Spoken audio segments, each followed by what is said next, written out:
Now you might be thinking, why is this Summer Highlights 3? We've already had Summer Highlights 1 and 2 and it is absolutely in no way summer when it's the end of September.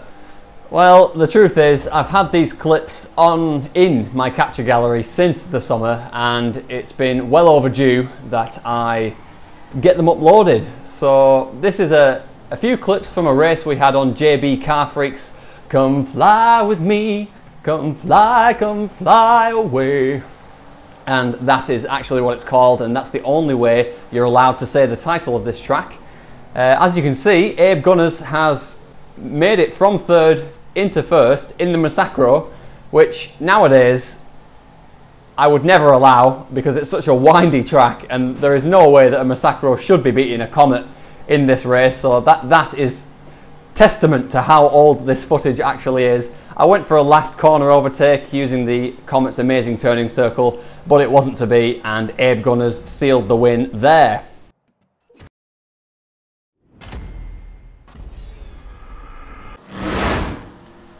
Moving on, we've got some more ancient footage of Dockyard autocross from a time so far back in history when I wasn't really familiar with the track.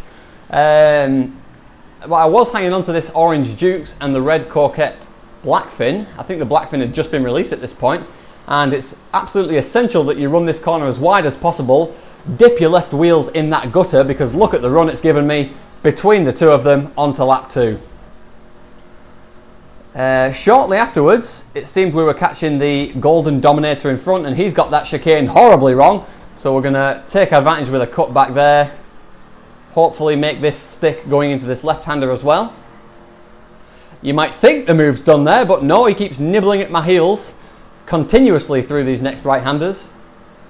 And for whatever reason, I do not decide to try and hold him off. But finally we did secure the position there, but Smithy, the master of the Dominator, was pretty long gone into the distance. Another muscle race now, this one being on Evil Tunic's Vaspuchcci Vigor, I think it might be.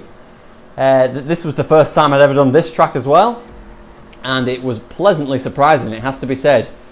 Vaspuchcci Vigor is a very, very nice track. I'll leave links to all these tracks in the description. And yeah, I got away pretty cleanly into fourth, and I had no idea how fast this right-hander was, so I completely let off and watched those two just burn away in front of me. So the white one, I have no idea where he's gone. I think we've passed him. I think that might have been Smithy actually, so he's crashed. And it's down to me and Jakey here for the lead. And things got a little bit dicey. As I got a fantastic run out of that corner, and I'm going to try and pass him into this very tight left-hander which sort of comes back on yourself. But Jakey was very aware of that, got on the brakes early, and look what he's managed to do there. That was pretty impressive. And now we're going side by side through this relatively narrow long right-hander, and he's managed to hold first. In the skip, we've both had a crash and we've both lost the lead to Teddy, but the fight for second is still on, so we are going into the same corner as the last lap, side by side once again. So what can you learn from the previous battle on the same piece of track? Well, I know that he's got all those curves available to him on the left-hand side, so I'm going to take this as tight as possible, literally scratching that telegraph pole to try and get a little bit of curb myself, and it has done me well as I narrowly avoid that tyre stack, taking second. Shortly after, I have an incident, and it's the final corner now, so who's going to win it? Me or Jakey? Me or Jakey H? Well, screw you both, says Smithy. I'm coming right through the middle. Great finish, guys. And of course, congratulations to Teddy for winning that one. Right, I'm all alone, and that escalated quickly. So I don't know what incident I had on the start line there, but I've already lost both my rear brake lights, and now I'm just trying to make some positions back from whatever has happened to me. Sneak round the outside of blown tyre, and Pac-Mahad's going for a 4 wide overtake onto the inside. I think he thinks better of it because I was holding the inside as well myself. And that's quite a fast right-hander, so I'm glad he backed off there. I'm about to use the force and cast my hand aside, watching all three of those move to the right-hand side of the road. And Pac-Mahad has scored a great run on me into this corner, for which he's going to have the inside. And that oversteer on the dirt will not help one bit. However, we got it back together, and shortly afterwards caught the two cars in front. Green Machine, oh, this footage is from back in the day when Green Machine was allowed to race in the lobby. You can beep all you want, but you were the one that put yourself over there. And Jakey is doing a pretty stellar job. As you can see, it took 3/4 of a lap for him to make a mistake finally and let Pak Mahad through. I believe Meh Ryan is long gone into the distance, and it's very unlikely you'll catch him around these hills. And I want to talk about these hills now, because for me, driving a Feltzer around these Tongva hills is pretty much pure driving perfection, just driving pleasure.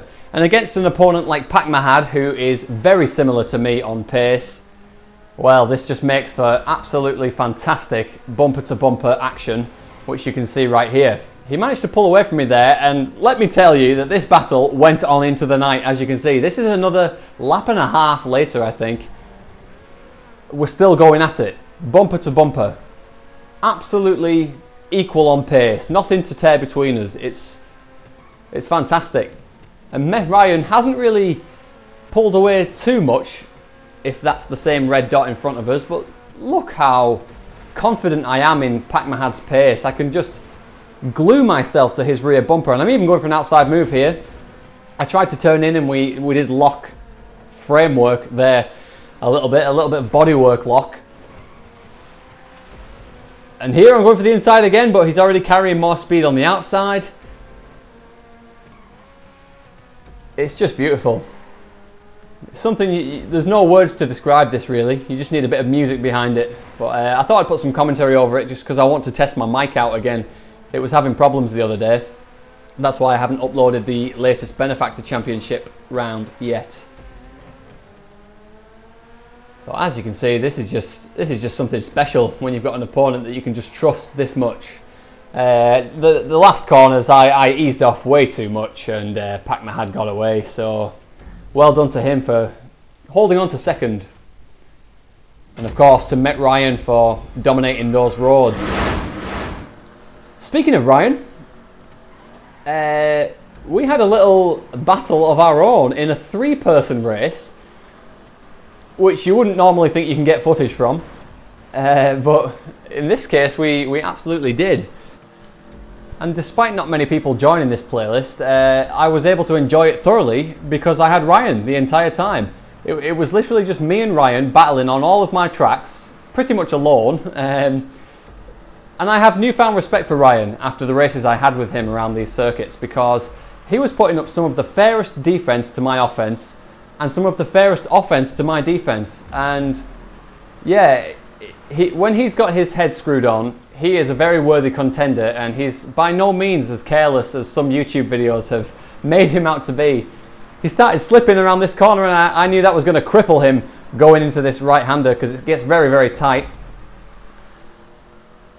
And I'm about to make a mistake of my own into this chicane, and that's going to give him the advantage around the outside.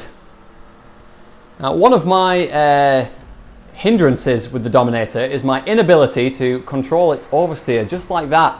And even though Ryan is running a line which is, I don't know how much extra distance he covered there, he's floored it down this straight because he was able to control the accelerator coming out of that turn.